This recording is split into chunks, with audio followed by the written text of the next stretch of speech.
Hey everybody, we're back. We're back. It's Friday morning. I'm Louis Angel. I'm Nathan CK. First review in a Like long 4, time. 5 months. I don't even know. Since all the quarantine. Since COVID started. It's crazy. Back, first time back in a theater. Yeah, it feels for so like weird. a week for me because I saw Unhinged. So we're gonna review Tenet.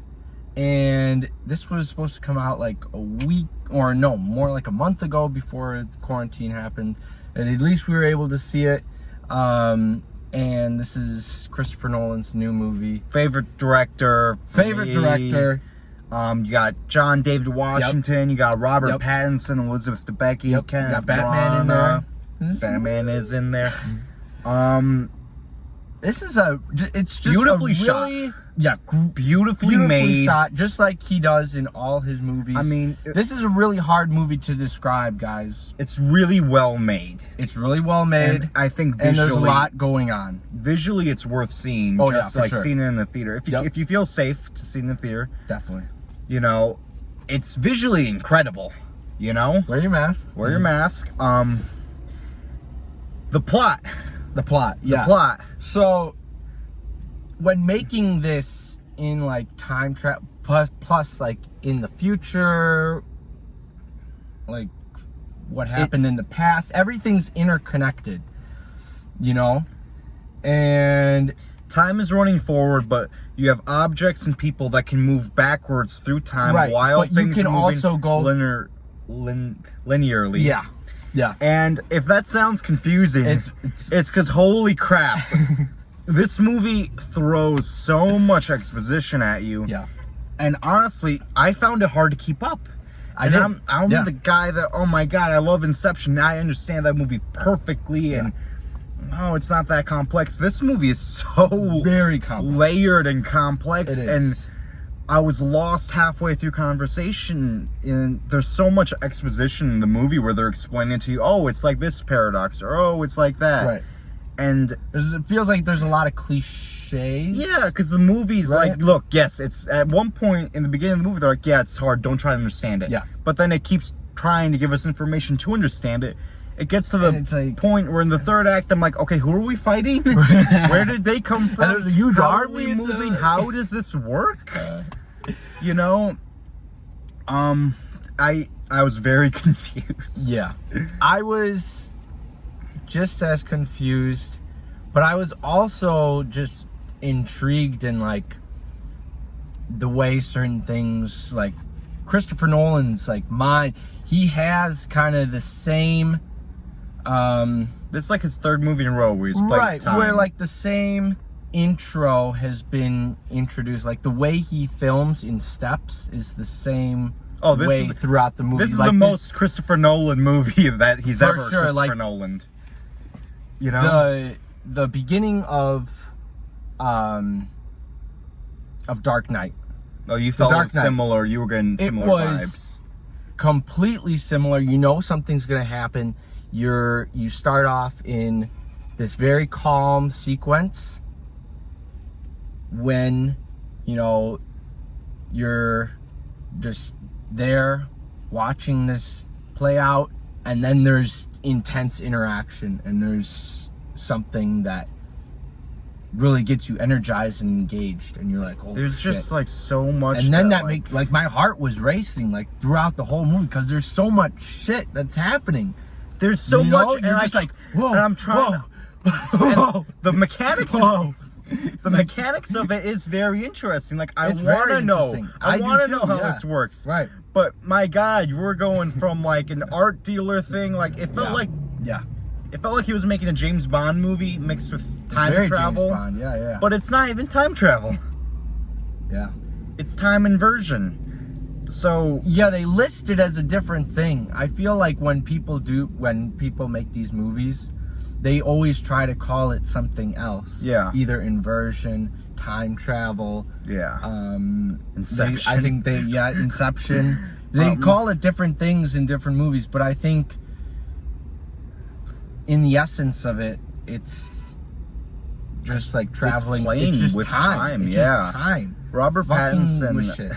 said in an interview, like, reading the script every day, it's like trying to figure out brand new puzzle, and the puzzle's moving while you're trying to piece it all together. And halfway through the movie, something happens where it's like, okay, now we're going this way. Yeah. And it's like, okay, I'm keeping up, and like I said, I told you earlier, or you told me first, like, this is like a physics crash course. I'm in like AP physics. I'm in like the highest physics class. Yeah. I'm in like quantum physics. Fuck that. I'm not like regular physics. This is like some. And I was like, I need to watch this movie again, but like maybe a dozen times on Blu-ray with the subtitles on. Subtitles. I need to stop notes every couple minutes. I want to get it. I want to get it, Chris. But it's a first viewing. It's very much like it's overwhelming. It is. I mean, beautifully made, beautifully shot. Yeah. You know, I thought all the performances were good. You know, I really liked Elizabeth Debicki in this movie. She was great. They were awesome. Kenneth Branagh, there was a scene or two when he was being intimidated where it did feel a little hammy, like a little jokey to me. Yeah. But he was good. I loved his character. He was good. And I don't know if this is a problem for you, but some of the audio, it's like, what are they saying? Yeah, there was a little muffled. But he's done this in movies before, in Interstellar, where he'll have the score louder than the actors speaking. Yeah. And in this one, I'm like, okay, I don't know. even if I did know what they were saying, I still don't know what they're talking about. Huge in scale. I think this is like the biggest movie he's ever done. Yeah. And like, it's like a James Bond time inversion. I was getting Mission Impossible. The plane. I was like, I bet Tom Cruise watches this movie. He's like, damn, I wish I did that. You know, there's one stunt involving like bungee jumping, like with the building, but not really bungee jumping. And you can totally see Tom Cruise wanting to do that. Score was good. Score was great. It was beautifully shot. Yeah. But dude, it's so dense. Like it is very compact. Yeah. And you just have to keep peeling away the layers. I think this involves not just multiple viewings to really understand, but just to take in, you know, the art of the movie. It's wonderful. Absolutely. That I'm appreciating the art of it. Yeah, exactly. Great word. And I think on the next couple more viewings, you can definitely start to understand what's going on. But I think in the initial viewing, don't really try to understand what's going on. Just merely just take in what's being shown, and it's just crazy, like mind-blowing how he always uses, like, sure, there might be a couple stunts here and there and stunt doubles, but this is like all their physical training and like actually a thing that did bother me shit. About like that, it felt like a lot of scenes we were getting the same scene over and over again, not in like the actiony way, which we kind of do, but in like, all right, we need to go. Christopher Nolan loves doing this, where characters, they'll be in one location, they'll be, how do we do this? Then you see them like on the bus or whatever, this is how we're going to do it. And then they're walking down the street, and then this is how we're going to do it. And they do an action scene where breaking into something, and then 20 minutes later they have to do a thing at an airport. It's like, how are we going to do this? This is what we're going to do. How are we going to do it? How are we going to get into this building? Well, this is what we're going to do. It's like, okay. Ooh, I just pieced together something really cool that I'll tell you later, but I really like the ending of the movie. Yeah. But yeah, this is it's a tough one to maneuver. It is. Especially, it feels like, damn, I have to do homework for this movie. I don't know. Yeah. Like, you know, Interstellar, he plays time a lot. Dunkirk takes place over like a week, a day, and an hour, and it mashes together in the middle. Yep. And then this one, he's like all in on time.